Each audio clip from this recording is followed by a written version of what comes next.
భారతదేశ సింధూర్ సక్సెస్ అయిన సందర్భంగా తిరుపతి నగరంలో అందరూ కలిసి తిరంగా ర్యాలీని నిర్వహిస్తూ ఉంటే తిరుపతి నగర ముస్లింలందరూ కూడా మేమంతా కూడా ఈ ర్యాలీలో పాల్గొని భారత సైన్యానికి మద్దతుగా భారత సైన్యానికి ఆత్మస్థైర్యాన్ని కల్పించే విధంగా భారత ప్రధానికి మద్దతుగా ఈ ర్యాలీలో మేమందరం కూడా పాల్గొంటున్నాం.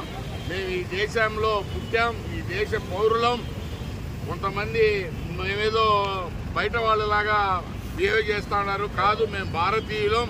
పాకిస్తాన్ ముస్లింలకి భారత ముస్లింలకి సంబంధమే లేదు.